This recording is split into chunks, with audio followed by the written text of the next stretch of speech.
In this clip, we're going to talk about the proper service procedure to replace your engine's timing belt and water pump.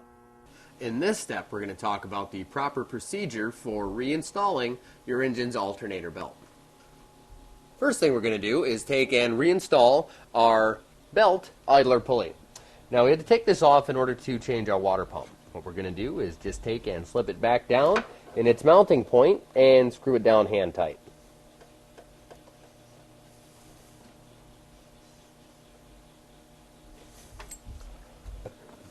Alright, once you have it ran down hand tight, you can go ahead and put your wrench on there and torque it down.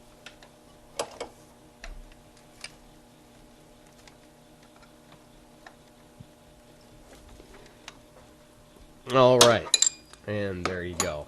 What I have here is the alternator belt, and this one actually drives the alternator and the air conditioning at the same time. We're going to take and slip it over the crankshaft, which is the very bottom pulley. Now, if you can get it from the top, good. If you can't, you may have to get underneath the vehicle.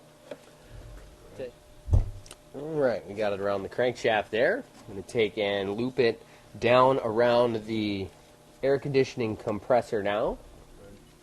Now that we have our alternator belt around our crankshaft, I'm going to take and slip it down and around the air conditioning compressor.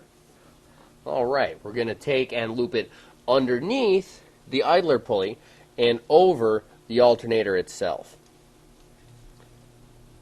Just like so. Alright, once we have it around the air conditioning compressor, we're going to take and go underneath the idler pulley, just like that, and over the top of the alternator. Just like so. If you have any questions or your belt isn't going on correctly, you're going to want to refer to your belt routing diagram. As you can see, it says accessory belt routing, and right here it's going to have a configuration of the directions that your belts go. Once you have your belts installed, you can go ahead and tighten them up. This one happens to be a jacking screw style tensioner, which means it has a bolt I tighten up, which is going to pull this alternator this direction. As you can see that there. Watch the slop in the bolt. Right there. As I tighten this bolt up, it's going to pull the slack out of that belt.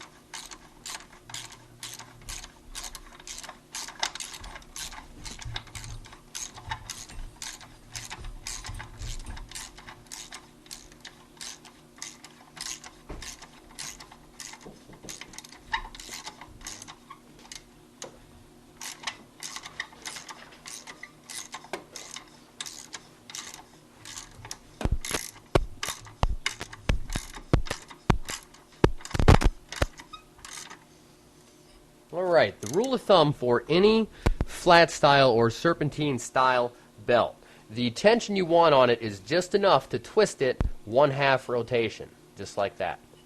Once you have that tight enough, you can go ahead and take and lock down your mounting bolts. We have one here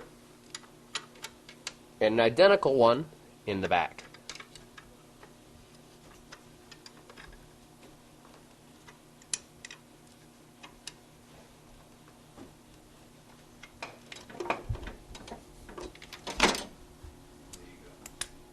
And there you go.